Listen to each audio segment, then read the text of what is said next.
أعوذ بالله من الشيطان الرجيم.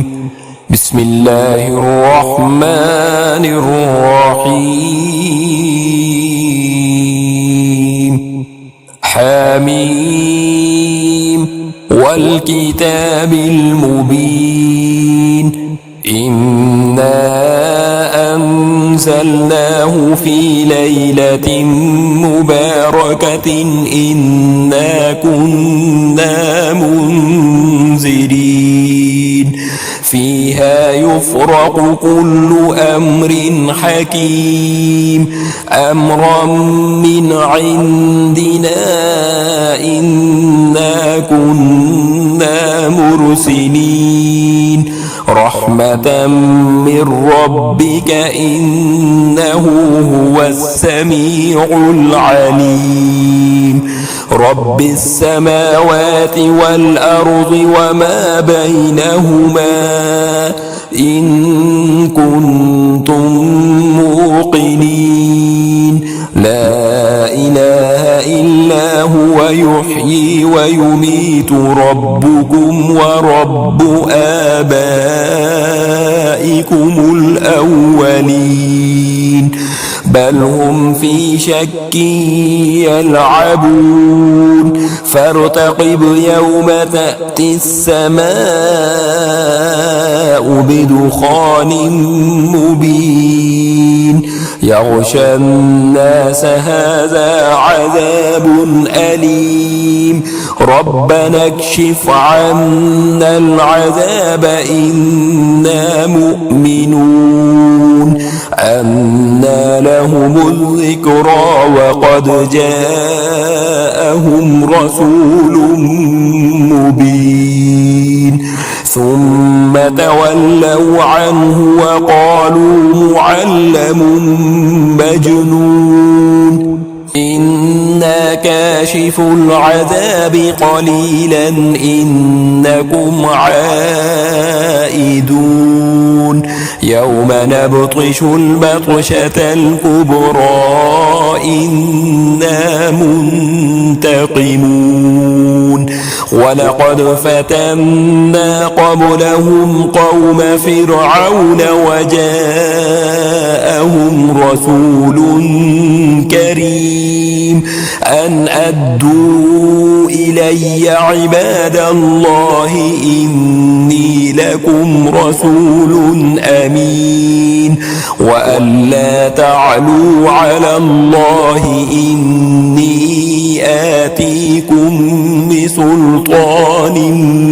مبين وإني عذت بربي وربكم أن ترجمون وإن لم تؤمنوا لي فاعتزلون فدعا ربه أن هؤلاء قوم مجرمون فأسر بعبادي ليلا إنكم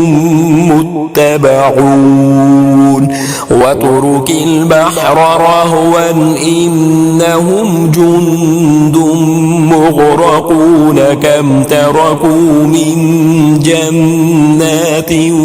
وعيون وزروع ومقام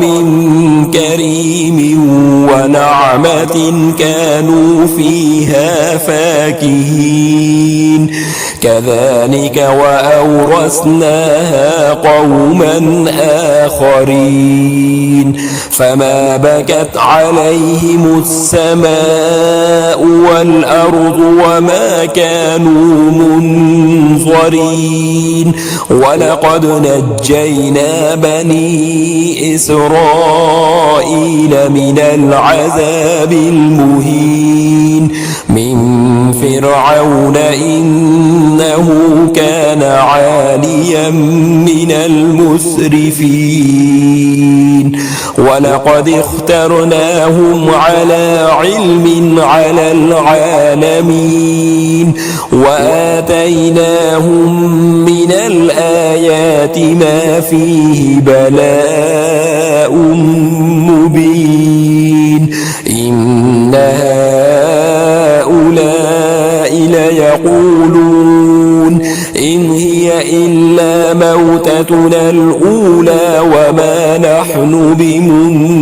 بمنشرين فأتوا بآبائنا إن كنتم صادقين أهم خير أم قوم تبع والذين من